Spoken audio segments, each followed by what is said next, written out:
también quisiera pues hablar de la experiencia de trabajo con mi colega, el doctor Oscar Cuellar, y, y bueno, hice una presentación. Voy a intentar abrirla un momentito.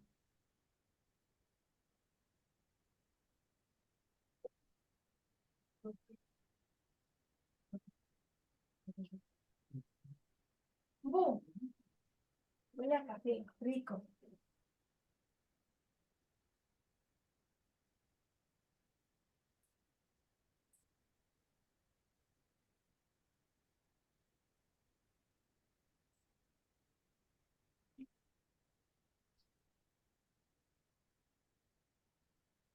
Si, si no se puede, lo hago yo, Armando, si quieres. La tengo Sí, acá por en mi favor, porque computadora. estoy teniendo problemas para la presentación. Ok.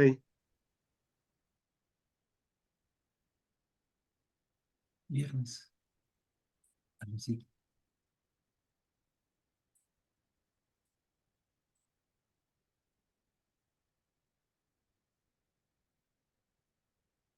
Bueno, la vez pasada me hicieron favor de hacerme unas preguntas que quiero utilizar para exponer brevemente.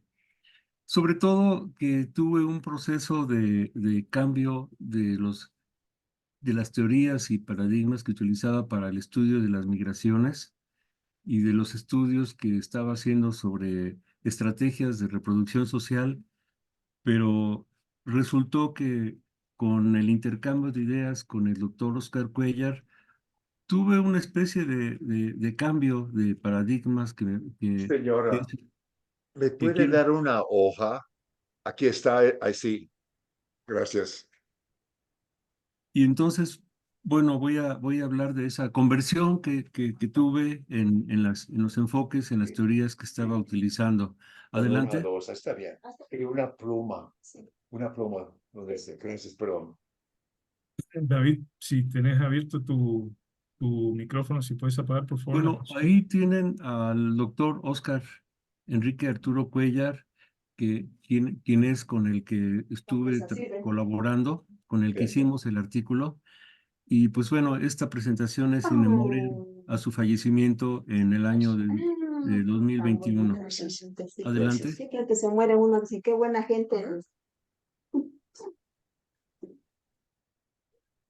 Ah, desapareció la presentación. Un momentito. Adelante. Bueno, yo estaba trabajando estrategias de reproducción social, pero analizaba desde el punto de vista del individuo, el migrante que va solito a los Estados Unidos, porque los enfoques teóricos así nos lo hacían saber. Hacíamos entrevistas al migrante también. Yo había trabajado la producción de ocra, la producción de azúcar en Jalisco, y las entrevistas eran al productor, no a la familia. Y luego hice una tesis sobre la cultura política local en Zumpango, y todo esto de las genealogías de parentesco como hubiera a mí servido mucho. Pero, adelante. Y bueno, en 2013 recibimos apoyo por parte de PROMEP para hacer una investigación en Platón Sánchez, en una comunidad que se llama Aitic. Platón Sánchez, en la cabecera municipal, pues son los ejidatarios, los productores, y en las orillas vive la población indígena náhuatl, en el norte de Veracruz. Entonces, bueno, ahí aplicamos una encuesta, se trabajó con 6 alumnos, estuvimos en las comunidades que ubicaba PROMEP como la microrregión Aitic. Bueno, ahí fue cuando comencé a trabajar con Oscar Cuellar, participaron 6 alumnos en la captura y comenzaron mis lecturas acerca del tema de las genealogías, que era algo de lo que me estaban preguntando la vez pasada. Y bueno, con esto, pues en 2017 escribimos un artículo que se llama Familias, Migración, Reproducción Social en la región Aitic, en la revista de Estudios Agrarios número 36. Adelante. Bueno, los estudios de genealogías tenían que ver con la pregunta que nos hacía constantemente, y casi casi como provocación, Oscar Cuellar nos decía, ¿a quién están estudiando? ¿El individuo o las familias? Y pues al principio no entendíamos bien el significado de la pregunta. Lo que pasa es que los paradigmas que estábamos utilizando para las migraciones nos hablaban del flujo migratorio, pero se partía prácticamente del individuo, un individuo que toma decisiones racionales y en otros eventos con economistas que estudian migraciones tomaban también este paradigma, entonces para nosotros parecía algo como que normal. Por otro lado, en la teoría sociológica también ha habido una tendencia muy fuerte a darle prioridad al individuo, al sujeto que toma decisiones racionales, también medios y fines. Entonces, a partir de que el migrante decide emigrar por razones personales y de repente es ayudado por la red social en todo el flujo migratorio. También Oscar Cuellar nos decía, bueno, ¿y de dónde surgió esta red social, no? Y no teníamos de pronto una explicación. Adelante. Con Oscar Cuellar entonces comenzamos a tener un diálogo, una conversación donde nos fue explicando la importancia de ciertos autores que habían estado estudiando las genealogías. Adelante. Y entonces, bueno, pues nos hablaba de Morgan, de Levi-Strauss, la sociedad primitiva, las estructuras elementales. Adelante. Y bueno, nosotros teníamos ya las lecturas previas en la sociología de Tonis, Simmel y Max Weber acerca de los conceptos de comunidad y sociedad, y sobre todo en el libro de, de de Max Weber, de Economía y Sociedad, pues nos habla de la interrelación que existe entre estos dos conceptos, ¿no? Cuando nos dice que en toda comunidad hay elementos de sociedad y que en toda sociedad hay elementos de comunidad. Adelante. Pero Oscar Cuellar también nos habló de Rivers, ¿no? Que hizo estudios muy importantes en el libro de la organización social, donde identifica grupos de descendencia unilineal y muchas aportaciones de, de por qué existen estos grupos, estas genealogías. También, bueno, el primero en México que aplica las genealogías es Ralph Bills, ¿no? En esta Acaxe, el primero a utilizar las genealogías. Mercedes Oliveira en Tlaxcalcingo utiliza las genealogías y muestra la endogamia de barrio. También Hugo Nuti en San Bernardino Contla, el análisis del linaje. Adelante. Pero nos sacaba fotocopias de Meyer Fortes, ¿no? Donde la importancia del concepto de ciclo familiar, el de Evan, el sistema político tradicional, es lo del ciclo de desarrollo, Eric Wolf, los campesinos. Adelante.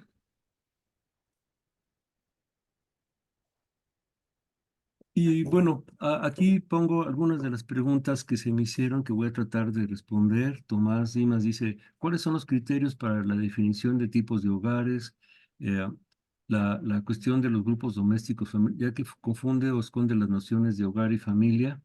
Bueno, ah, con Oscar Cuellar tuvimos una discusión mm, interesante respecto a que el concepto de grupos domésticos como que no era un concepto muy, ah, como que el mejor, porque no queda claro la diferencia entre hogar y familia. Bueno, Arturo Preciado dice, no detectamos una fuerte incidencia de migración de retorno, se había pocos casos de... Bueno, la verdad es que no trabajamos el tema de la migración de retorno porque todavía no era un tema tan importante. Sí había pasado la crisis de Estados Unidos 2009-2010 y solamente encontramos en la cabecera municipal algunos taxistas que nos decían que ellos habían retornado, pero que ya estaban listos para irse otra vez. Miguel Ángel de Escobar nos pregunta que sí es un estudio cuantitativo cualitativo, pues la verdad es más cualitativo. De hecho, es una encuesta. Hay preguntas cualitativas que tratan de explorar la cuestión de los sentimientos de la persona que emigra o las personas que se quedan. Viridiana Martínez, bueno, fue una alumna que asistió a la práctica y que preguntaba si se ha publicado algo sobre los oratorios. Y sí, efectivamente hay una publicación sobre el tema que ahorita me voy a referir. Y esta alumna en su momento fue mordida por un perro y al momento de llevarla al centro de salud fue donde nos hablaron acerca de los problemas de la violencia interfamiliar, que ya nos había hablado el presidente municipal, pero que en la clínica de salud donde decían lunes, martes y miércoles llegan las mujeres golpeadas, ¿no? Y fines de semana los esposos. Silvia Chapul dice, hay migración a pesar de que hay presencia de todo. Ah, sí.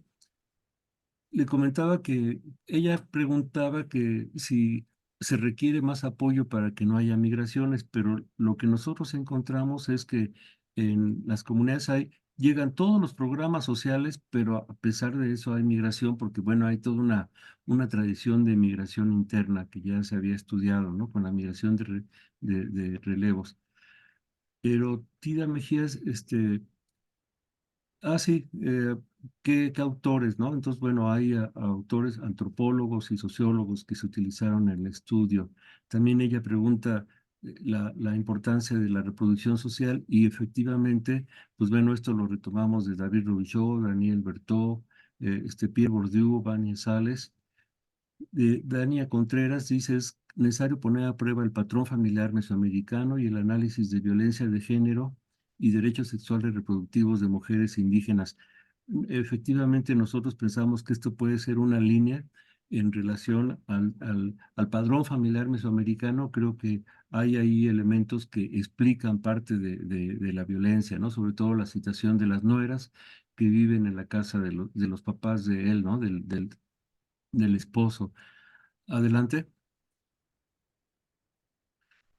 Bueno, con estas preguntas en mente también, pues bueno, analizamos, Pierre Bourdieu, las estrategias de reproducción social y cómo Vania Sales, Oliveira, Jauler, pues recuperaron y escribieron el libro de grupos domésticos y reproducción cotidiana, sobre todo en esta parte de la introducción de este libro.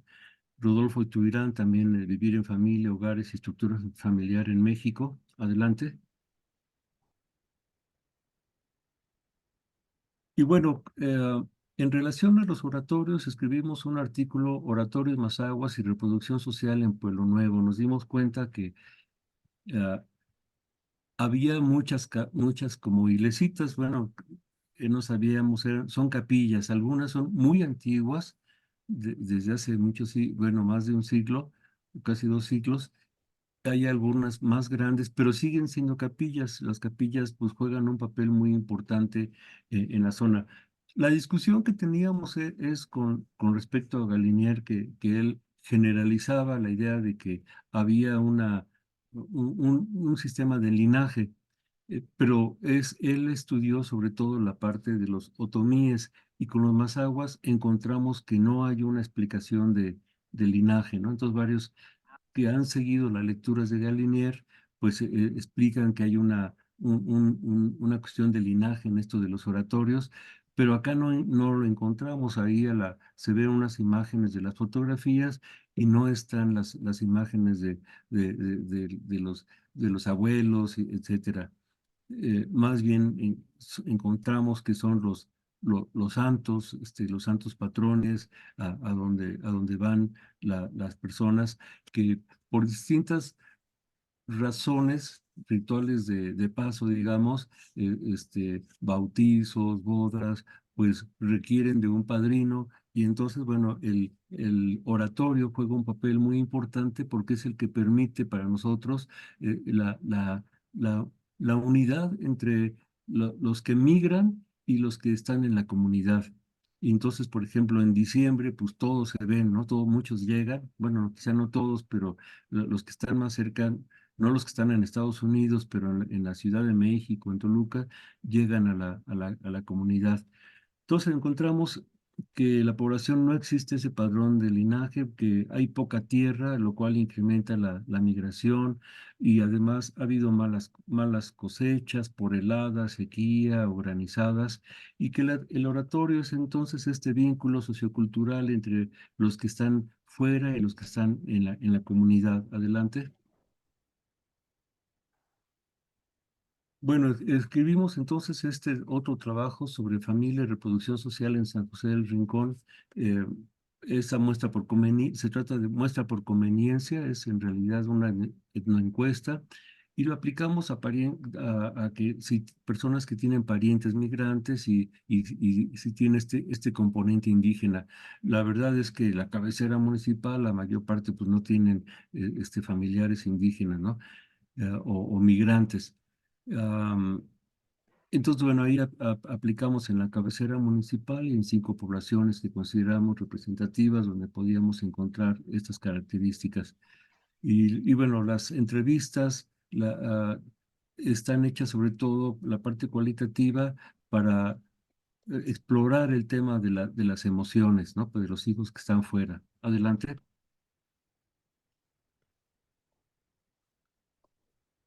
Y pues bueno, también en cuanto a las lecturas, los aspectos teóricos que tienen que ver con el ciclo doméstico, bueno, tenemos ahí a varios de los autores, entre antropólogos y sociólogos, y también en cuanto a las formas de reproducción social de las familias rurales, bueno, utilizamos varias lecturas de varios autores, y en el caso con David Robichol, el tema del padrón familiar mesoamericano. De hecho, lo que está en el centro de este enfoque es el patrón familiar mesoamericano.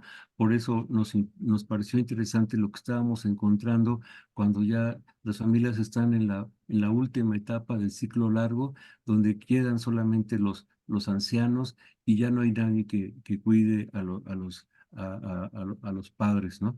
Cuando están grandes. Y entonces, bueno, son varios elementos que están alrededor de esto, de la familia, de los migrantes, el ciclo doméstico, el tipo de familia, la producción agropecuaria, las migraciones, como parte de un todo. Adelante. Y bueno, esta encuesta la hemos replicado en los Tuxtlas, en Veracruz, en Pueblo Nuevo, en Puente de Ixtla, en Morelos y en la Sierra Gorda de Querétaro. Y en cada una hemos encontrado diferentes explicaciones. Entonces, no se puede generalizar lo que sucede en un lugar, sino que cada, eh, cada zona, cada lugar de estudio, pues es diferente, tiene sus propias explicaciones. Por ejemplo, en los Tuxtlas, pues tienen suficiente tierra y ahí pues se entrega la tierra pues, que entre todos los hijos, ¿no? Entonces, bueno, ahí no hay problema que sucede en, en la zona Mazahua. En Pueblo Nuevo, pues solamente tienen en promedio 2 hectáreas, entonces ahí pues es más complicado, ¿no? ¿Quién es el hijo que va a cuidar? Pero como hay tanta migración a la Ciudad de México, encontramos que no hay una crisis como lo que vimos en Veracruz, donde ahí pues sí, se van y es muy difícil que regresen los hijos. Eh, en Puente de Ixtla, en Morelos, bueno, ahí hay otra situación, son los productores de caña de azúcar, es una de las zonas más productivas del país, pero también ya no hay mucho interés por el cultivo de la caña de azúcar y los hijos ya con estudios, pues ya es muy difícil que ellos se quieran dedicar a la producción agrícola. Y en la Sierra Gorda de Querétaro, encontramos que no hay tierra, que el terreno es pura sierra y pues bueno, ahí los ingresos dependen fundamentalmente de la migración. Adelante. Entre algunos de los hallazgos para nosotros es que la migración participa, bueno, la red social y familiar y que fundamentalmente está creada con mucho tiempo de anticipación a través de la estructura de parentesco. Y pues para nosotros no habíamos hecho un estudio, no hemos hecho un estudio de parentesco con más detalle y son las tareas que tenemos pendiente. La red social y familiar se nutre, bueno, del sistema de parentesco, si es lo que estoy comentando, pero también hemos encontrado en la zona Mazahua, en el norte de Veracruz, lo que se le llama la familia dona, ¿no? Por la ausencia de las madres o los padres, pues los hijos se quedan al cuidado de las abuelas y esto genera, pues, muchos problemas en la educación, en la atención de los niños, ¿no? Lo que pasa es de que como son trabajadoras domésticas, muchas mujeres son trabajadoras domésticas, pues no pueden tener al niño en su lugar de trabajo, entonces lo dejan al cuidado de las abuelas, pero las abuelas ya son personas mayores, ya no le dan la misma atención a los nietos. Y en la zona Bazagua no es, bueno, sí encontramos que no es tan fuerte el problema de la crisis del patrón familiar mesoamericano como nosotros le denominamos, este, porque tienen la posibilidad de ir y venir, tardan casi en promedio 2 horas, 2 horas y media, tres, y no sucede lo mismo que en el caso de Veracruz, donde pues van a Nuevo León, van a Jalisco, van a Cuernavaca, a Morelos o a la Ciudad de México, y la migración es mucho más grande en distancia, entonces por eso pues se quedan muchos jefes de familia, bueno, abuelos solos, que ya no hay quien los cuide y ellos están preocupados por esa situación. Adelante. Bueno, y pues esto es en memoria del amigo, compañero de trabajo, Oscar Cuellar, que nos dejó en 2021. Gracias.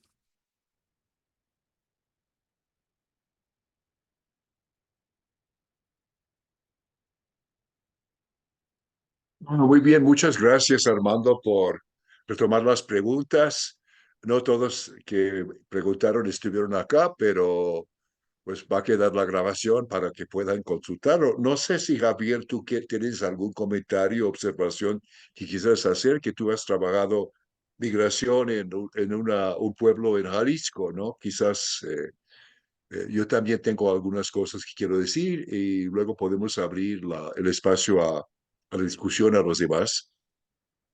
Bueno, sí, hay varias cositas ahí que se pudieran conversar, ¿no? En particular, las migraciones en zonas cañeras es un tema poco conocido, lo que menos se ha trabajado. En ese sentido me parece muy, muy interesante, ¿no? Además hay zonas de tradición, larga tradición migratoria que ustedes trabajan armando y otras que son de migración más reciente o más o menos, digamos, novedosa. Yo tengo un poquito de experiencia también de investigación en el sur de Veracruz, digamos, en el Sotavento, con migrantes que se incorporaron en los años 80, perdón, en los años 90, muy fuerte a través de una visa de la H2 que tenía Estados Unidos, el programa de trabajadores huéspedes, etcétera. Y ya había en los 90, eso comenzó muy fuerte en los 90, su flota de la migración veracruzana, este, mm, pero ya había procesos de retorno y era la lógica, estaba muy involucrada en la lógica de las relaciones familiares, ¿no? Muy involucrada y sí, siempre tenía que ver con eso. Y este es un fenómeno, digamos, que no deja de tener una gran relevancia y que me parece que hay que como prestarle atención particular en las investigaciones. Sin duda, ahí se ve claro, ¿no? Que la migración es un asunto de individuos, digamos, como se asumía, pero también es sobre todo un asunto social que tiene que ver con familias, ¿no? Y relaciones familiares. Creo que ahí hay como un núcleo de cosas muy, muy interesantes en el trabajo de ustedes, que bueno, que son verdaderos aportes, digamos, ¿no?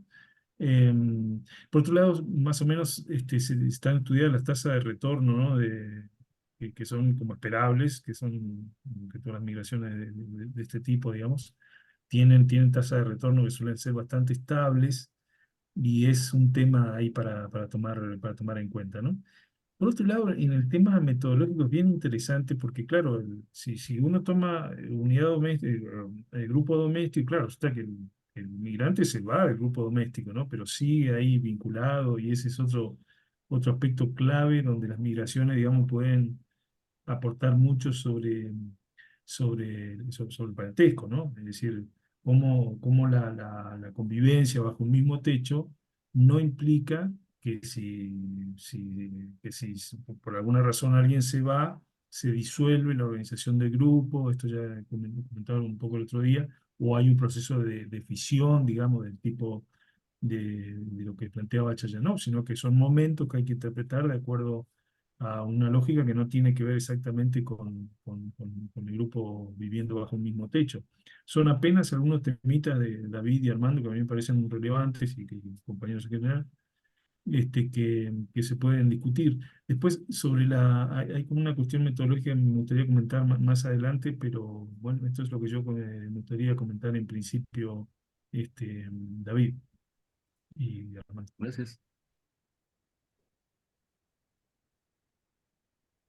Sí, bueno, yo quisiera decir que creo que es importante haber señalado cómo comenzaste con un enfoque del individuo y al paso a ver el grupo, ¿no? Como actor, comunidad. Claro que todo eso implica una serie de problemas, sobre todo si el método principal como sociólogo es como encuestas, ¿no? Levantar encuestas y cómo manejas los datos después. Es una complicación que conozco yo por experiencia propia, porque hice encuestas y entonces había un nivel de individuo, un nivel del grupo, ¿no? Entonces, y bueno, pues, pero yo también pienso que es importante, y eso menciono en relación con Oscar Cuellar, me da gusto que hayas hecho eso un poco pensando en él, que el libro que va a salir de sus traducciones de la Escuela de Chicago, ¿no?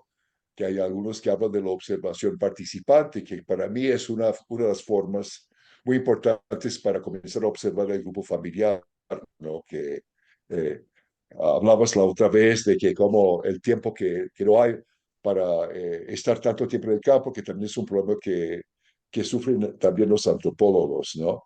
Entonces, como bien dijiste, pues el individuo está como la unidad contemplada para las ciencias sociales, ¿no? O sea que igual es un reflejo de la propia idea que está en estos planteamientos, que siempre el contraste comunidad y sociedad, de la sociedad alemana y también retomada en otras partes, de que el individuo es el que va a hacerlo el sujeto de la modernidad, ¿no? Y olvidan las cuestiones familiares, que es muy importante señalar eso.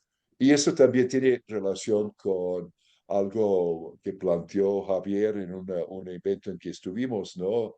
De cómo pues nuestro objetivo en este seminario no es tanto, bueno, sí es estudiar la familia y parentesco en sí, pero también que plantear que hay una serie de problemáticas que no pueden entenderse si no tomamos en cuenta estas dinámicas. Entonces, está muy bien que tú hayas explicado eso. Ahora, yo no sabía, eso es como aparte, ¿no? Que Beals había usado genealogías en su trabajo del norte de México, ¿no? Los acajes, conozco sus trabajos de los Mijes y, ay, bueno, ¿qué más? Sí, trabajó en el centro, bueno, en Michoacán, ¿no? Tiene trabajos de los 40 en Michoacán, que viene de California, pero comenzó por el norte de México, eso sí sabía muy bien. Eso me gustaría luego que me pasaras la bibliografía porque desconocí eso. Y tampoco conocía este trabajo de Mercedes Olivera, ¿no? Que conozco un trabajo posterior de ella, pero eso luego, si me puedes pasar la bibliografía, te lo agradecería.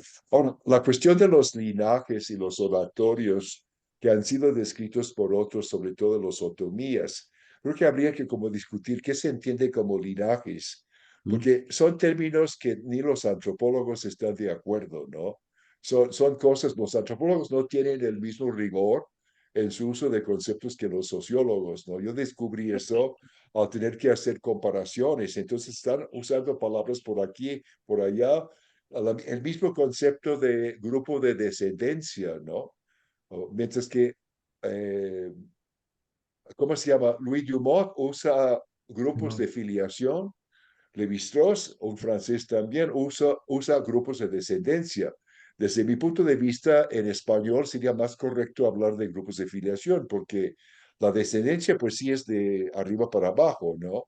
Pero quizás estaríamos mejor diciendo grupos de ascendencia, ¿no? Porque hay un ancestro común, el linaje y todo eso. Pero bueno, esa es una cuestión. Ahora, lo de la tierra también creo que hay que ir más allá de la idea de que los campesinos viven solamente de la tierra, ¿no?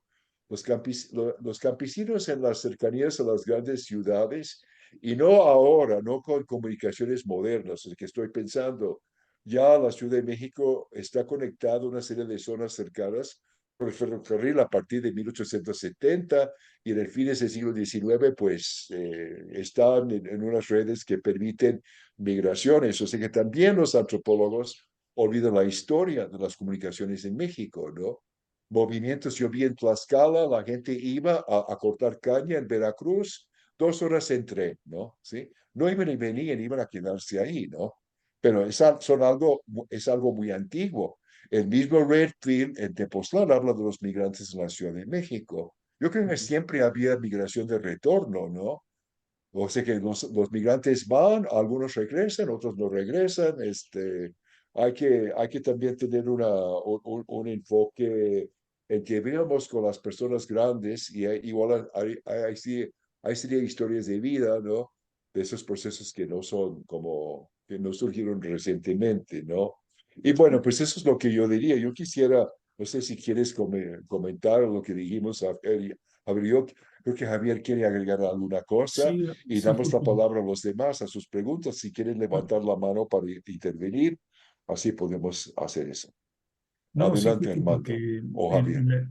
en la migración por relevos que descubre, digamos, Lourdes de Arispe, Arispe que me mencionó Armando, creo que ahora y la primera exposición también, ya uno ahí ve la lógica familiar y ve el retorno como parte de la lógica de la migración, ¿no?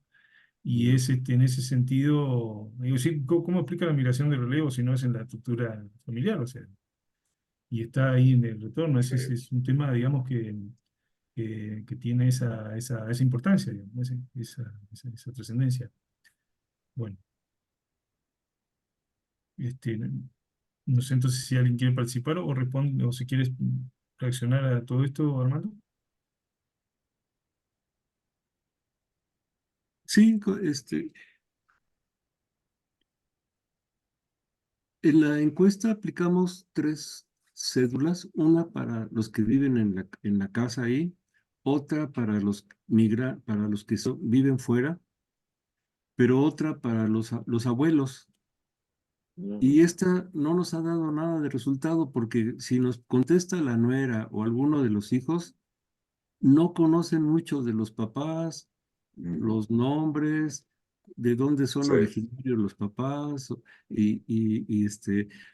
si hubiera una cultura de linaje, pues sabrían muy bien, pues quién es el abuelo y los tíos, pero nosotros no encontramos, ¿no? Esta cédula casi se nos queda vacía, ¿no? Entonces, por eso nosotros tenemos ahí entramos en esa discusión con Oscar frente a los que muchos que generalizan que en la zona Mazahua también hay esa estructura de linaje y nosotros no, con, en todas las encuestas no encontramos prácticamente que hubiera algo parecido, ¿no? Entonces, bueno, ese es uno de los temas. Y bueno, efectivamente, en cada uno de los lugares donde hemos ido hay diferentes procesos de retorno. Eh, en la zona Mazahua, pues todos nos dicen, ah, sí, fulanito de tal está en México, ¿no? Y cuando preguntamos, ¿es dónde exactamente? Naucalpan, Tlanepantla, es en la zona conurbada de la Ciudad de México.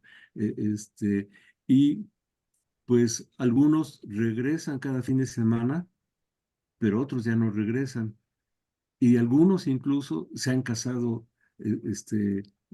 tienen esposa en la comunidad y tienen otra esposa en el lugar donde viven, ¿no? Entonces, bueno, no es parte de todas estas variantes que hemos encontrado.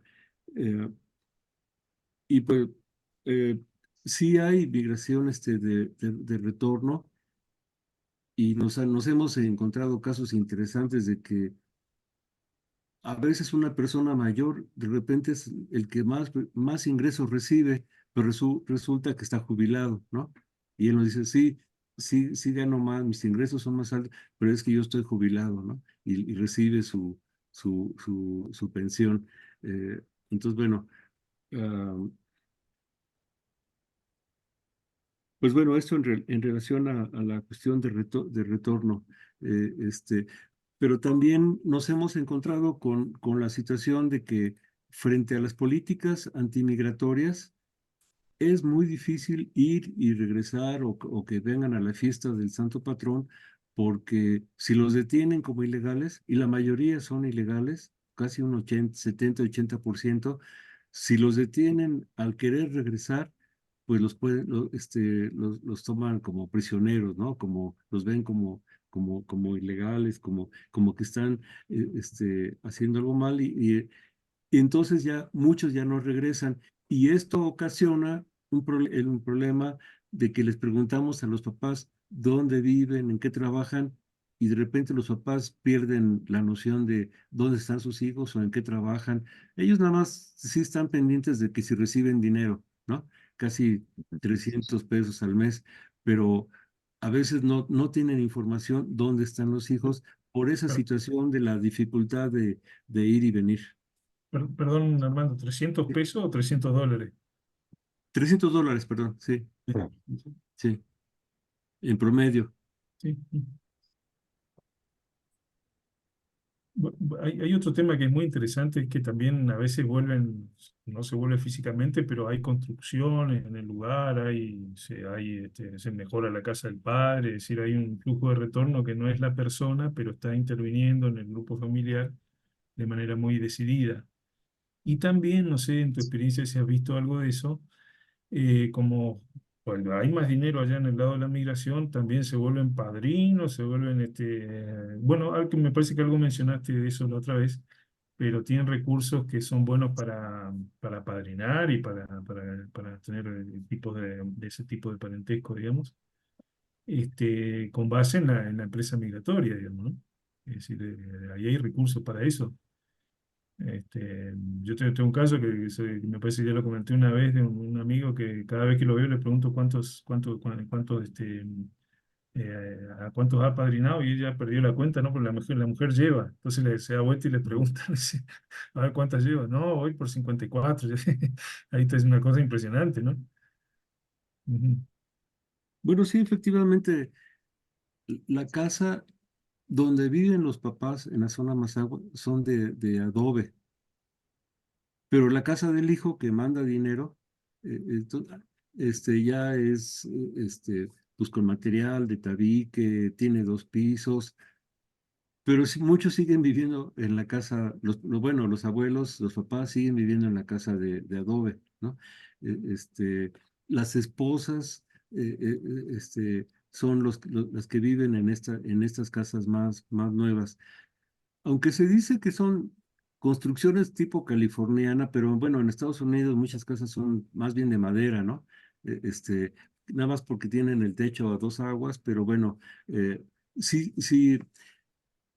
en este municipio de San José del Rincón, pues sí se ve que el proceso de mandar remesas para las casas, hay unas construcciones que son muy apantallantes, ¿no? Porque tienen unas ventanales muy grandes, este, y, Ah, pues bueno, es parte de esa, de querer como presumir, eh, ¿no? De que mm, yo ya tengo dinero, ¿no? Pero la verdad es que no a todos los hijos les va bien, algunos pues, nunca consiguen una estabilidad económica y, pero con los que están construyendo generan esa idea de que están del sueño americano, ¿no?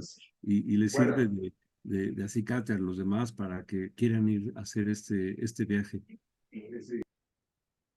Otro aspecto que suele ser clave, Armando, no sé si hay alguien que quisiera participar, por favor, le levanta la mano y ya con eso. Pero otro tema que suele ser como muy interesante es clave, digamos, los procesos migratorios, no sé exactamente ahí, puede ser muy diferente de los lugares que yo conocí, que tiene que ver bueno, en el perfil típico es el hombre el que viaja, etcétera, aunque cada vez más se han sumado las mujeres a los flujos migratorios, entonces es bien conocido. Pero digo, en algún momento también se traslada a la mujer o como esposa o como madre o a veces como en algunos casos como hermana que va a cocinar y va a prestar servicio, digamos. Pero también hay una incorporación femenina en el grupo que de alguna manera está anclada, digamos, en las posiciones familiares, ¿no? La mujer se casó, igual está 2 años en el pueblo de origen y a los 2 años ya dice, no, me voy para allá, y se va y todo ahí cambia, ¿no? Pero es como parte de un fenómeno muy dinámico también, no sé exactamente cómo sea en los lugares donde has trabajado, particularmente ahí en San José. Bueno, Lourdes Arispe ya había dado cuenta de que muchas de las mujeres en la migración interna pues trabajan vendiendo, inicialmente vendían flores y después ya fuera del metro y o en Michén una investigadora ha encontrado que una vez que llegan a la ciudad se crean grupos fuertes y logran mantener toda su vida pública se desarrolla en las calles, ¿no? En el comercio y logran en menos tiempo tener mejor educación, vivienda, que si se quedaran en el pueblo. Entonces, con el tiempo, muchas mujeres siguen trabajando, han trabajado como trabajadoras domésticas y ahí también encontramos un retorno de mujeres ya con la edad, pues ya no las contratan y entonces regresan a sus comunidades, ¿no? A veces económicamente bien, a veces económicamente no tan bien. Y con respecto a la migración a Estados Unidos, también las mujeres que encontramos cada vez están migrando. Una tesis de un alumno suponía que migraban porque había un maltrato de las mujeres en la familia. Y dice, cuando habló con su hermana por teléfono, no, yo me fui por trabajo para tener mejor ingreso, ¿no? Y trabajan allá pues en otras actividades, ¿no? Ya sea cuidando personas mayores o en la jaiba, en la disculpa, bueno, no sé, Jaima. en la jaiba, ¿no? Las condiciones, pues allá también son difíciles en esta actividad, pero bueno, son otras actividades que, que, que están desarrollando allá. Y también, pues, mandan sus ingresos. Con respecto al envío de ingresos, tanto bueno, principalmente de hombres, es que dicen los papás, mi hijo mandaba dinero, pero él cuando se casó dejó de mandar dinero y dicen él ya cumplió, ¿no? Como que cumplen también un ciclo, ¿no? Mientras son jóvenes, pues nosotros le llamamos a esto que el hijo como que está obligado a pagar el préstamo que le hizo la familia para pagar al intermediario, ¿no? Al coyote. Y entonces durante un tiempo va a estar enviando dinero, pero llega un momento en que se casan y ya no envían dinero, ¿no? Entonces, este, pues esto es que mandan hombres y mujeres. Encontré un caso muy interesante de una familia en Pueblo Nuevo que me dice la señora, ¿cuántos hijos tiene fuera? Pues son tantos, pero solamente recordaba el nombre de una de sus hijas y de las demás como que no las tenía claro. Dice, es que ella es la que manda dinero, y de las otras no, pues se fueron, se casaron y no envían dinero, ¿no? Entonces, esta idea de cercanía y lejanía con los propios hijos nos pareció interesante en esa familia. ¿Cómo no? Pues ahí está Jorge con la mano levantada, alguna pregunta urgente, Jorge, de una vez.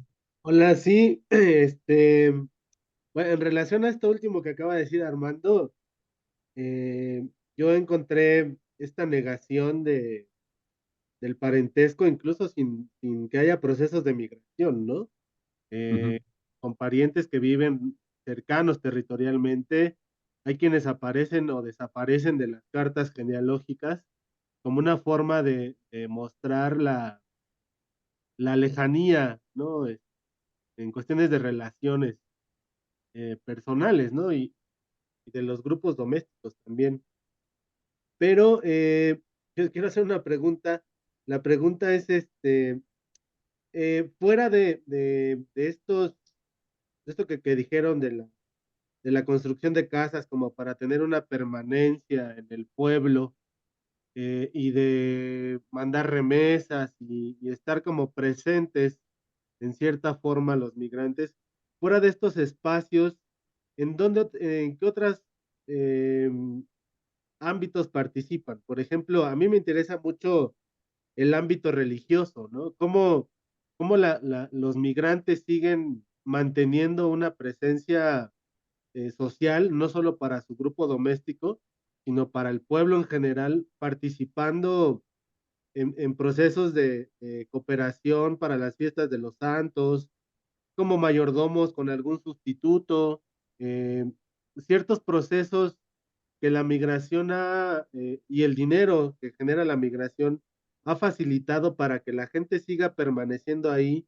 y que probablemente cuando se muera regrese a ser enterrado en el panteón, ¿no? No sé si nos puedes un poco decir ahí cómo van estos procesos en San José del Rincón. Bueno, sí, son a dos niveles. En la migración interna, que son la mayoría, ellos regresan constantemente, sobre todo para cumplir con con el sistema de cargos, ¿no? Para las fiestas. A veces no cumplir en la organización, sino mandar dinero, estar pendiente de lo que se necesita. Una prueba de ello es que casi todas las casas tienen su oratorio y el oratorio está abierto los 24 horas del día de los 365 días del año, porque el fogón ahí es el espacio de lo privado, ¿no? Entonces, lo público y lo privado. Y lo privado, pues solamente es, pues si te dejan entrar a su casa, pero lo público es, el oratorio. Entonces, todo el sistema de parentesco encontramos que se encuentra relacionado con el oratorio, porque si hay bautizos, bodas y hay una gran cantidad de este tipo de elementos culturales, es lo que los mantiene el vínculo entre los que están aquí y los que están allá. En el caso de la migración en Estados Unidos, ahí lo que sucede es que si va a haber una obra pública o quieren arreglar la escuela o quieren arreglar la iglesia, pues se juntan entre varios familiares, o parientes o vecinos y con una persona mandan el dinero. Como son ilegales, no utilizan mucho los sistemas tradicionales de ir a los Supuesto. bancos y depositar, porque como tienen que dar sus datos, pues los pueden detener ahí, ¿no? Entonces, como estrategia de precaución, lo que hacen es, cuando alguien va a regresar, a través de él mandan el dinero, ¿no? Y están pendientes de incluso se preocupan porque haya un letrero que diga, esta banca del pueblo, del parque, se hizo gracias a la aportación de los migrantes. Sí sabemos que hay clubes de migrantes, pero como no es fácil encontrar trabajo, están muy dispersos en Estados Unidos, ¿no?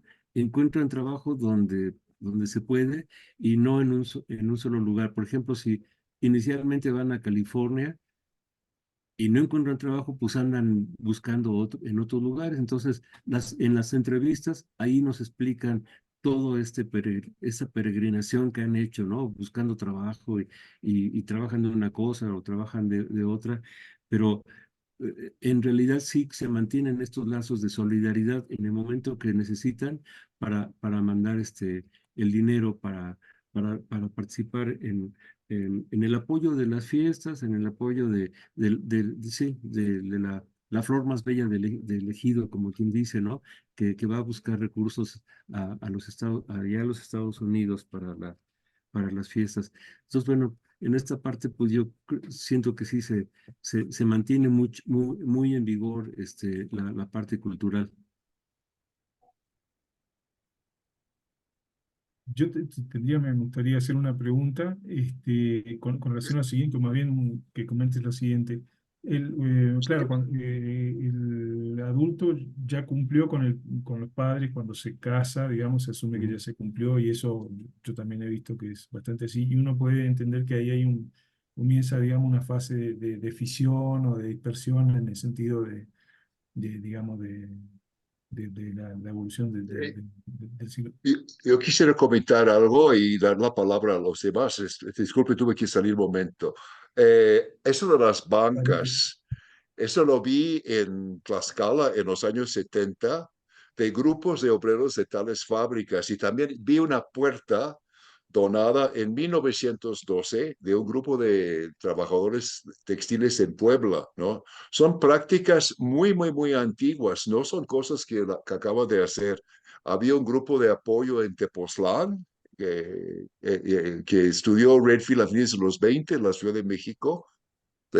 Hay en Tepecostoc, cerca de la Ciudad de México, los mexicanos, es una mayordomía, son los que viven en México, ¿no? Entonces los de afuera, o sea que ahora, también me pregunto, ¿no has detectado en estos distintos lugares el pago de las cuotas? O sea que hay cooperaciones que hay que dar cada tanto para la fiesta, para la obra pública, ¿no? De hecho, un estudiante mío, Daniel Rodríguez, en un pueblo cerca de Cholula, Puebla, encontró que también había personas que eran pagadas por hacer el cargo, ¿no? Como el papá o el hermano, en lugar de la persona que le tocaba hacer el cargo en la iglesia, porque a veces son cargos rotativos, ¿no? Encontraba un pariente que lo reemplazara y le pagaba como una manera de distribuir los fondos ganados, ¿no? Entonces, también quizás son preguntas que los sociólogos no hacen porque no se han fijado muy bien en estas organizaciones comunitarias que son muy importantes, o sea que eh, no sé si se metieron en eso. Eso es mi comentario, pregunta y perdón que tuve que irme y quizás estoy hablando sobre algo que ya tocaron. Eh, no sé No, si quieren contestar y dar la déjame, palabra a otros. David, déjame completar un comentario sobre el momento de la persona se casa y entonces se considera que cumplió sus obligaciones con los padres y entonces ahora tiene un presupuesto aparte, digamos, ¿no? Deja de remitir. Básicamente se ve bastante eso con las remesas de manera muy clara. Sin embargo, y este es el punto que yo quisiera preguntar, Armando, si ellos siguen financiando la fiesta en el grupo familiar. Es decir, dejan de mandar remesas para consumo. Sin embargo, en toda la fiesta uno lo encuentra, por lo menos en casos que he seguido yo puntualmente, siguen participando en toda la ritualidad familiar de manera muy decisiva desde el punto de vista económico. Es decir, ellos suelen pagar las fiestas, ¿no? Me parece que es un aspecto clave. Está bien, el dinero ya no va para el consumo, que uno puede decir, claramente hay un proceso de fisión ahí. Y sin embargo, sí para mantener el grupo familiar como una unidad que comparte rituales, ¿no? Ese era el comentario que quería hacer. No sé si has encontrado eso mismo en el campo. Y también he visto yo hace poquito nomás en Mazapil, aquí en Zacatecas, bancas de 1900, no me acuerdo, ya en la primera década del 20, que los mineros ponen ahí su nombre en las bancas de la plaza, ¿no? O sea que es una práctica, pues por todo México la encuentra uno, ¿no? Ese comentario. Sí, bueno, efectivamente,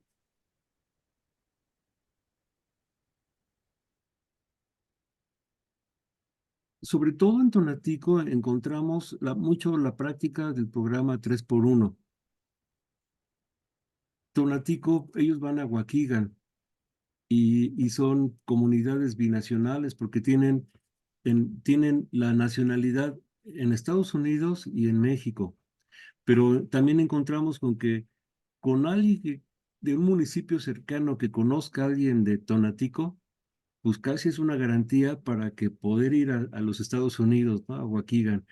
De hecho, ellos ahí dicen, es más fácil encontrarse en Waukegan que en Tonatico, ¿no? Porque pues 15 años, bodas, ya sea que lo hagan en México o lo hagan allá, pero pues pueden ir y venir, tienen muchos años con esa, pues es una comunidad transnacional, ¿no? Que van y vienen, y como tienen recursos, pues entonces los presidentes municipales buscan mucho ese tipo de ejercicios del programa 3x1 y terminan de completar algunas obras públicas gracias a estos recursos, ¿no? Entonces, bueno, pues sí es por un lado esa parte. Por otro, bueno, es cierto que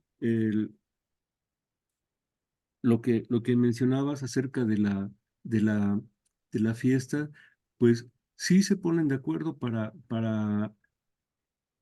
enviar, incluso si les tocaba ser mayordomos, hacen esto como comenzaba David, decía David, que le pagan a alguien para que realice esto, o algún pariente, o el papá incluso, ¿no? Y porque el hijo le tocaba ser mayordomo, pero el hijo está en Estados Unidos, entonces el papá dice, no, pues mi hijo está afuera, pues yo voy a tener que cumplir con el cargo, ¿no? Entonces, el que le manda dinero, pues es el hijo, ¿no? Para que el papá esté realizando esta actividad. Eso sí lo hemos encontrado en esa parte. También, bueno, ya había comentado la vez pasada que en Tonatico son muy importantes las redes sociales, pero a veces las redes sociales encontramos que se rompen, ¿no? Que hay un conflicto con algún pariente y entonces ya no es el medio para poder enviar a alguien a los Estados Unidos y se busca otro canal, ¿no? A través del sistema de parentesco, precisamente para que se restablezca los diferentes caminos, ¿no? De dónde poder asistir. Eh, entonces, bueno, sí quiero mencionar que hicimos un ejercicio durante el COVID con el problema del sistema de cargos. Encontramos que durante el COVID en varias comunidades indígenas hicieron sus fiestas, a pesar de que el presidente municipal les dijo, no hagan fiesta. El sacerdote de la comunidad, no hagan fiesta, pero las personas de todas maneras hicieron, los mayordomos hicieron la fiesta porque el tema del cargo si cumplen, les da mucho prestigio y les permiten que en algún momento puedan ser presidentes municipales, presidentes del comisariado de ejidal, que tengan algún cargo público, ¿no? El sistema de fiestas, el sistema de cargos vincula con elementos económicos, políticos, sociales y culturales. No es solamente la fiesta. Entonces, bueno, ahí encontramos que no puede haber una explicación lógica, pero sí puede uno comprender por qué, a pesar de todas las trabas que les ponían, por qué de todas maneras hicieron fiestas, ¿no? Y bueno, ahí hay otro problema con los periodistas que magnificaron el tema de número de muertos, número de enfermos. En realidad no hubo tanto porque en las comunidades viven más o menos de forma aislada, ¿no? Dispersos. Es lo mismo que pasa en San José del Rincón. Las casas están muy dispersas. Nos costó trabajo aplicar la encuesta porque están muy dispersas las casas. Esa dispersión hace que el problema del COVID no haya sido tan fuerte o tan drástico. Sí, Jorge.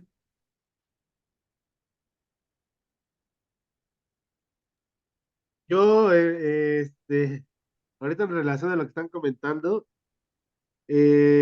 yo una ranchería en Oaxaca, vi como el reconocimiento oficial público en la fiesta familiar. Eran los 100 años de una señora. Mm. Entonces se reconocía ¿De una qué, perdón, Jorge? de una señora. Ah, no sé. que reconocía públicamente el del sonido, tenía una lista en donde decía, gracias a su nieto fulano de tal que mandó $200, ¿no? O que pagó el pastel, o el que pagó la banda, o el que pagó ciertas cosas, ¿no? Este reconocimiento social de hacer ver que la fiesta sigue siendo algo que se hace en colectivo por el grupo doméstico, por el segmento familiar, ¿no? Al que se pertenece, es algo que también creo que va un poco en mostrarle a la gente del pueblo que a pesar de que hay procesos de migración, se sigue manteniendo, entre comillas, unida la familia, ¿no?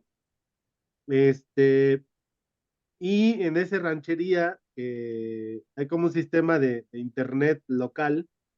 Este, los migrantes participaban en esa fiesta y escuchaban su nombre a partir de videollamadas, ¿no? Una forma de estar presente a la distancia, ¿no? Incluso los veías como acostados en su cama, tomándose una cerveza, ¿no? Pero estando ahí, estando en la fiesta.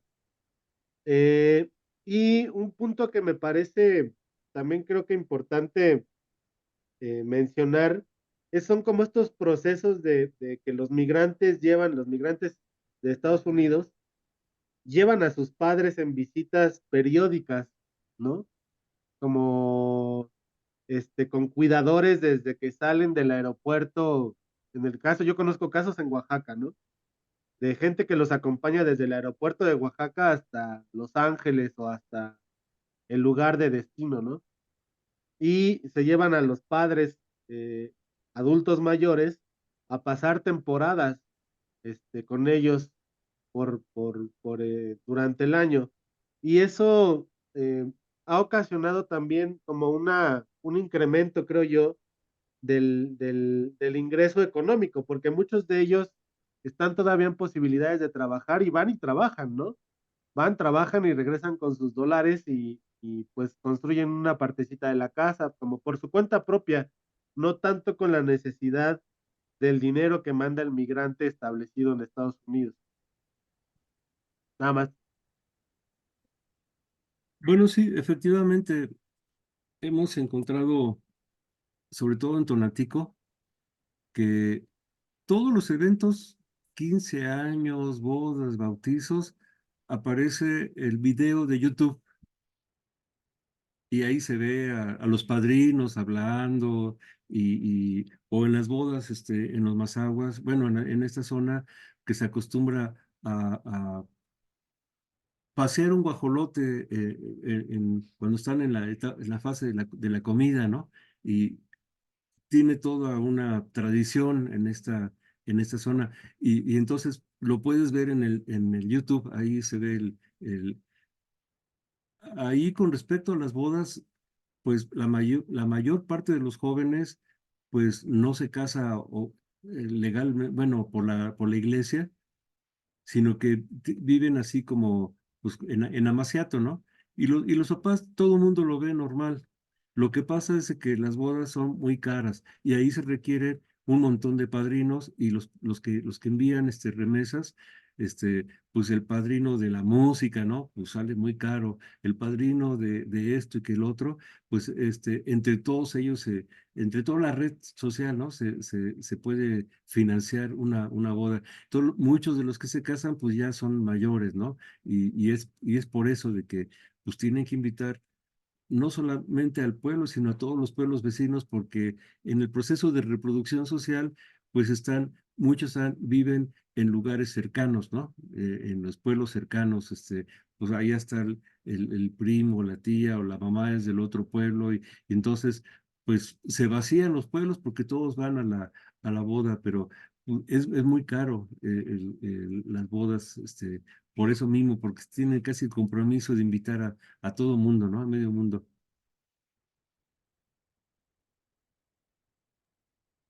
Yo quisiera hacer un comentario, no sé, David, si vas a decir algo, que me parece relevante. Tiene que ver con el tema de las remesas que van para programas como el 3x1, y la verdad que hace años se ha intentado, que es el mínimo del 2000, llevar dinero de la migración hacia obra pública y diferentes proyectos, ¿no? Y en ocasiones uno encuentra en efecto cosas de esas, ¿no? Es decir, se compra la ambulancia, se hace alguna obra en el pueblo, lo que fuera, y eso tiene algún tipo de, digamos, de relevancia. Sin embargo, me parece que la interpretación general de las remesas es que son ingresos familiares, es decir, son equivalentes a salario de orden familiar, pues completamente equivalente, diría yo, ¿no? Es decir, eh, la función fundamental tiene que ver con la función de cualquier salario, digamos, ¿no? Y luego hay otras funciones que son muy relevantes, creo, desde el punto de vista comunitario, que tienen que ver con las fiestas, que eso claramente hay un papel ahí relevante. Y me parece y bueno, y de hecho las encuestas que hacía la EMIF, ya no he dado seguimiento a eso, ahí en el Colegio de la Frontera Norte, un poco mostraban eso, es decir, el dinero va para los grupos familiares, ¿no? Este, y era otra vez la lógica del grupo familiar, es decir, sí, van individuos y tienen lógica de maximización y son, digamos, tienen estrategias económicas de corte individual, pero no se puede entender nada de eso si no entra ahí la familia en, en juego, ¿no? En términos de análisis. Y en segundo lugar, diría yo, la dimensión comunitaria más claramente a través de las fiestas, ¿no? Ese es el comentario central, digamos, tiene que ver con esta interpretación de las remesas, ¿no? Como un ingreso familiar, salarial, ¿no? Este es el comentario que quería hacer ya de la otra vez. Ahí está David con el dedo Sí, levantado, es David. la mano, David, ¿eh? No el dedo. Armando primero, pero yo tengo un comentario también con esto. Bueno, efectivamente, las encuestas de NIF, ganada por Mexican Migration Project, ¿no? Nos mencionan que en general el 75% de lo que emanan de remesas le llamamos que lo utilizan para estrategia de sobrevivencia, ¿no? Para cosas de la escuela, medicinas, ropa, y ahí entra también la familia. Y solamente más o menos un 25% es lo que le llamamos para mejorar la calidad de vida. Es decir, para construir una casa o ampliar una casa o comprar un coche o una camioneta o comprar una vaca, algún animal, pero solamente esto es el 25%. La mayor parte es, bueno, le denominamos que como estrategia de sobrevivencia o para, pues sí, las cosas básicas. Pues yo creo que andan mal con esas preguntas, porque la vida comunitaria, la participación en la comunidad, o sea que si no haces ese cargo, ya pronto no vas a tener espacio ahí, ¿no? No te van a dar derechos a nada, a casar tu hijo en la iglesia, a tener una fiesta de 15 años, a que te entierren en el cementerio, o sea que no contemplan la realidad. Hacen una encuesta como si fueran Max Weber y que se vieron en Alemania, ¿no? Sin tomar en cuenta que la comunidad es esencial en todo eso. O sea que de participar en la fiesta, o sea que yo lo vi hablando, Jorge hablaba de Oaxaca, me tocó dirigir una práctica de campo en los 80 en Oaxaca. Y fuimos a un pueblo, San Lucas, Chiaviní. Todos los santos tenían billetes de $20 en las manos. Bueno, $20 era mucho dinero, era mucho más, era como 100 ahora, ¿no? Pregunté, pues no son migrantes, los migrantes están haciendo saber que son parte de la comunidad, están fuera, pero están ahí, ¿no? Están Ujú. participando, porque muchos de esos lugares que estás hablando son indígenas o posindígenas porque eran de habla de alguna lengua y Ujú. dejaron, pero tienen esas estructuras y tú tienes que participar en eso, no es como la ciudad, no estás en el anonimato, eres parte no solamente de una familia, sino de una comunidad, ¿no? Entonces, eso es como esencial también para tomar en cuenta la migración, o sea que hay que repensar las encuestas, cómo se hicieron las preguntas, qué entendieron las personas, o sea que son intereses de desarrollo y demás, pero bueno, las obras en las iglesias, de rehacer la iglesia, de reconstruir, de pagar los cohetes, de dar gusto al santo, porque si el santo está contento, pues también la vida va a estar bien. Y también agradecimiento con motivo que me fui al otro lado de la frontera, crucé, me fue bien, voy a agradecer también al santo, ¿no? A contribuyendo a que se haga una buena fiesta, que haya música. No todo es diversión, es una ideología, ¿no? Es una ideología que Jorge les podría hablar mucho más de eso, porque eso es lo que ha trabajado, de cómo dar y devolver, ¿no? La cuestión religiosa tiene un papel muy importante en eso. Perdón, eso es como mi granito de arena como antropólogo de observación participante. Me quedo ahí.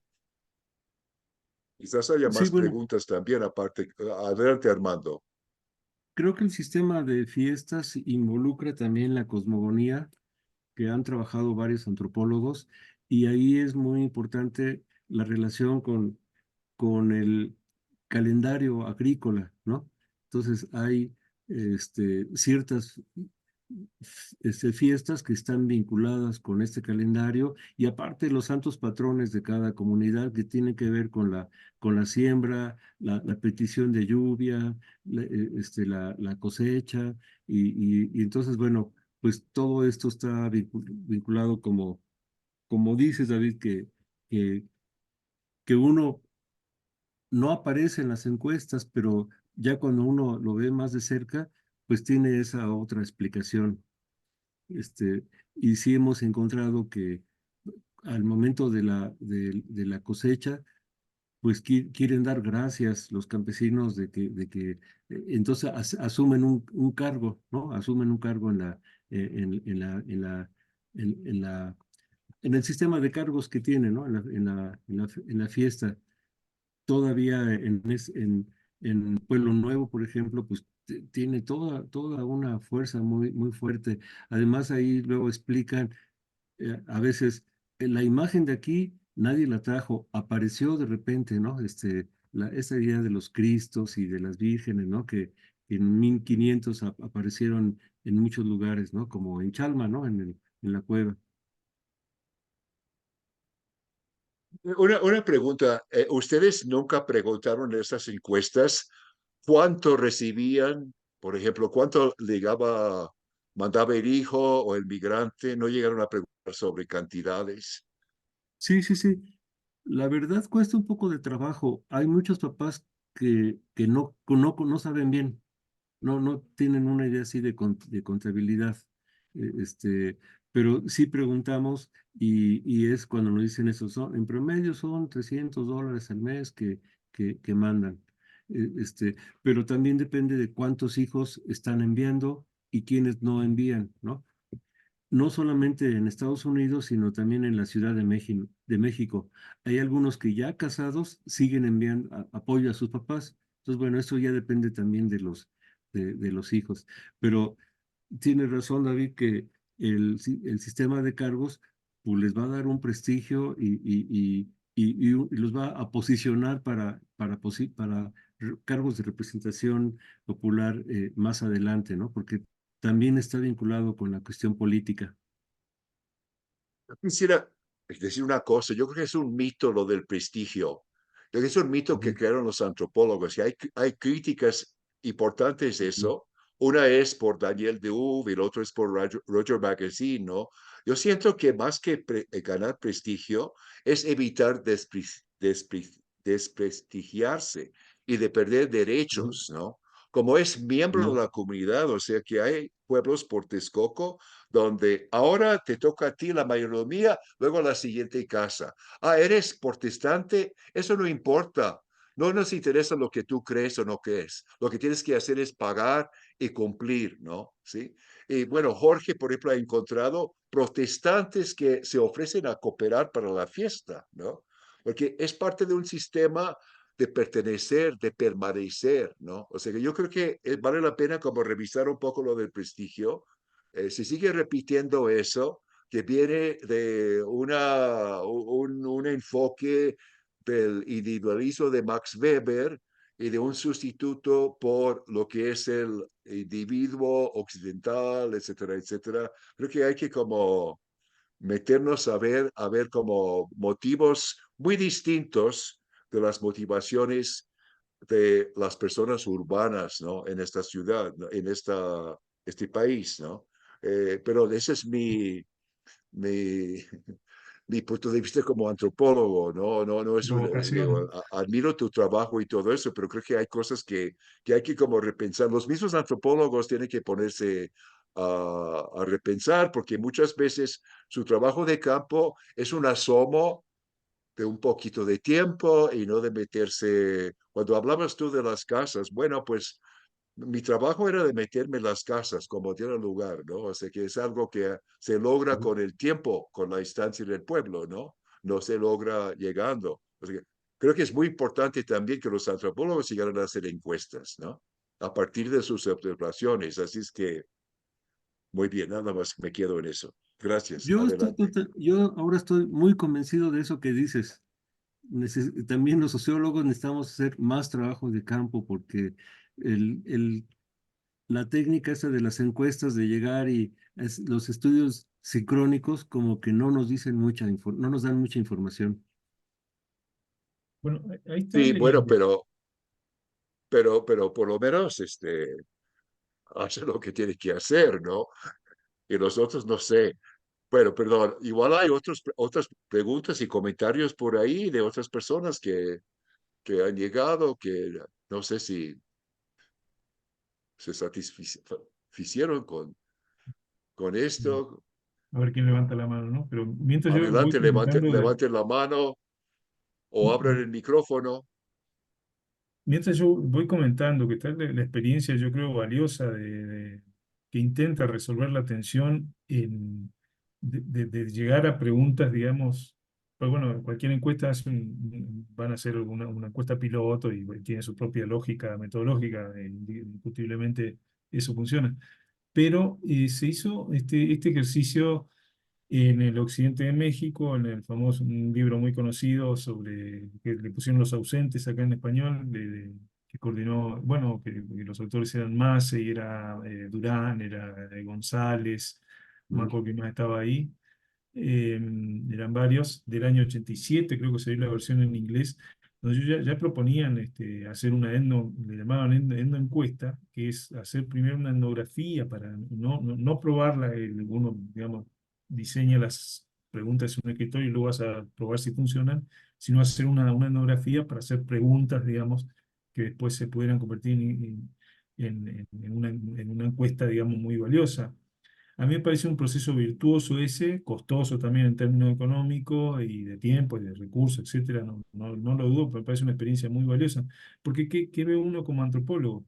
Se llega con la pregunta, ¿no? La pregunta tiene que ser trabajada, etcétera, y te permite comparar y eso tiene un valor enorme, sin duda, ¿no? Ahora, luego tus conclusiones solo están limitadas digamos, al corpus que genera la pregunta que formulaste. Ergo, si la pregunta no tiene la sustancia, digamos, de la cual probablemente uno se da cuenta después, digamos, la sustancia necesaria, y ahí se pierde algo ahí en el camino, es decir, y los antropólogos al revés, que difícilmente, como se queja David seguido, cuantificamos, es decir, estamos muy avenidos a hacer cuantificaciones en una escala interesante. Y en ese sentido, me parece que hay que llegar a ese equilibrio que yo creo que Armando también es un poco lo que está tratando de decir, de llegar a hacer unas preguntas, digamos, pero con una base etnográfica fuerte que permita hacer encuestas muy sólidas. Ese es mi comentario. Sí, ahorita estoy acordándome de un caso de una señora que decía, mi hijo no se quería ir a Estados Unidos, no, él no quería emigrar. Y el papá le dijo, bueno, mira, aquí tienes trabajo, dinero pues no tenemos dinero. Y al poco tiempo el hijo le dijo, ¿saben qué? Sí me voy de aquí, sí me voy creo que iba a Monterrey. La razón es que quería comprar ropa, tenis, ¿no? De marca. Y En una encuesta eso no hubiera salido, eso fue gracias a la entrevista, ¿no? Y ¿por qué fue posible que este joven que él decía que no quería ir, en cierto momento decidió que siempre sí? Bueno, lo que yo quería comentar es que creo que la encuesta sirve de dos maneras o dos dimensiones. Una es observar, te permite hacer preguntas para la encuesta. Una encuesta hecha quizás en abstracto te llevan a tener dudas que te puede llevar a hacer observación para ver por qué, cómo explico esto, ¿no? Que no esperaba, ¿no? O sea que creo que Ah, es muy importante combinar las dos cosas y creo que no es despreciable una encuesta limitada, ¿no? Como exploratoria en un lugar, ¿no? A ver qué da, ¿no? Y bu- estas cuestiones, esos detalles que tú dices son muy importantes para entender lo que está pasando, ¿no? No es el principio el fin la encuesta, es una herramienta de varias que tienen que complementarse. Pero también insisto que los antropólogos deberían de hacer encuestas, ¿no? Yo creo que sí hay una falla ahí, porque muchas veces sus observaciones no son muy a profundidad, no son de estar mucho tiempo ahí, ni creas que los antropólogos tengan todas las respuestas a lo que estás diciendo. Creo que es un problema que se da por los sistemas de becas, de que hay que hacer una tesis muy pronto, y también por otras cosas, ¿no? Hay gente que está en antropología y que no les gusta el campo, ¿no? Bueno, Mm. sí, pues el más fuerte ha preguntas, sido, más creo, comentarios. Ah, el bien. fuerte ha sido, creo, sobre todo en migraciones, el estudio de casos, ¿no?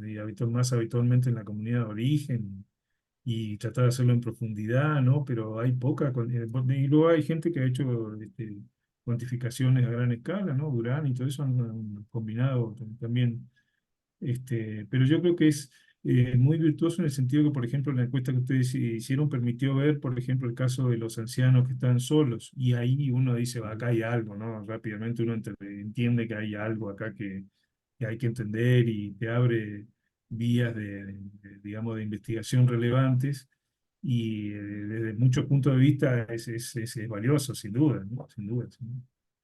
Todavía pasa que no hay elementos de explicación, no surgen de preguntas cerradas, es decir, hay que darle un marco más amplio, seguramente, ¿no?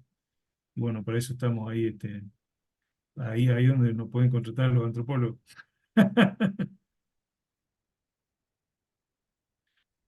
Bueno, yo quisiera también mencionar que antes de fallecer mi colega Oscar Cuellar, los dos platicábamos y discutíamos en torno a la noción de reproducción social.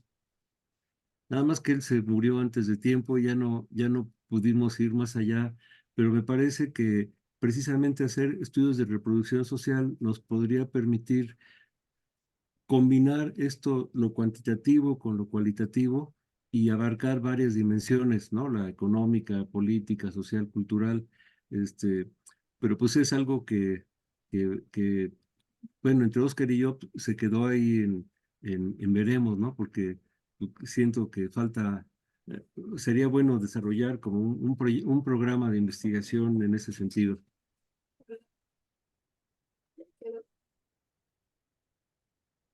Bueno, muy bien, pues normalmente, David, solemos hacer más o menos de esta extensión de tiempo las sesiones de seguimiento. Puede ser que quieras decir, agregar algo más, Armando, o no sé si alguien quiere hacer una pregunta así urgente, ya finalizando. Así que si tienes un comentario, a mí me gustaría, me gustaría si no pasar un aviso, pero no sé, Armando, si tuvieras algo que decir que quisieras. No, pues nada más agradecer las preguntas, el tiempo que le han dedicado. En realidad, yo agradezco mucho porque he estado aprendiendo mucho de ustedes, ¿no? Toda la experiencia que tienen con cada una de las exposiciones. La verdad, yo aprendo y he estado aprendiendo mucho. Muchas gracias. Oh, gracias a ti por Gracias. compartir tus investigaciones con nosotros, Armando. No, muchísimas gracias. Pues yo quería comentar en general los participantes de que vamos a tener una actividad en mayo. No sé si, Jorge, si hay a mano el cartel de eso. La podemos poner la primera semana de mayo, que ya va a ser la próxima sesión del seminario. Y luego vamos a tener una bueno, un segundo evento, digamos, durante el mes de mayo en la Feria del Libro Antropológico, ahí en el Instituto de Investigaciones Antropológicas en la UNAM, ahí en Ciudad de México. Y ahí vamos a conversar un viejo sueño que teníamos acá. Ahí está el cartel que es Abraham Santis Gómez, el miércoles 8 de mayo, me estoy acordando, que cae primero no podemos hacer el evento en esa fecha, así que lo hacemos el 8. Y el miércoles 22 de mayo, que es la Feria del Libro ahí en Antropológicas, vamos a tener pues un conversatorio sobre el Ayllu, que es una estructura, una formación social propia de los Andes, histórica, pero actual también, y el Calpulli. Vamos a tratar de comparar el Calpulli mesoamericano, ¿no? Y vamos a tratar de conversar sobre esto con dos especialistas en la materia, digo, tres, todavía estamos conversando eso, y va a ser tanto presencial como virtual, así que también va a haber oportunidad de participar por vía remota. Y bueno, estamos entusiasmados con ese tema también, así que no quería dejar de comentar esto. Sí, David. Sí, ya les avisaremos sobre ese evento cuando Sí. tengamos los detalles, ¿no? Le haremos llegar estos por el correo, como siempre. Bueno, si no hay más, yo creo que entonces es hora de decir, casi buen provecho, ¿no? Es la hora de la comida en México. Creo que casi todos aquí están conectados desde México, salvo quizás una persona. Y entonces agradecemos nuevamente su presencia y espero que nos veamos el 8 de mayo. Muchas gracias. Pues Muchas ya. gracias. Muchas gracias, Armando. Sí, hasta luego, Chao, Jorge, gracias. chao, David.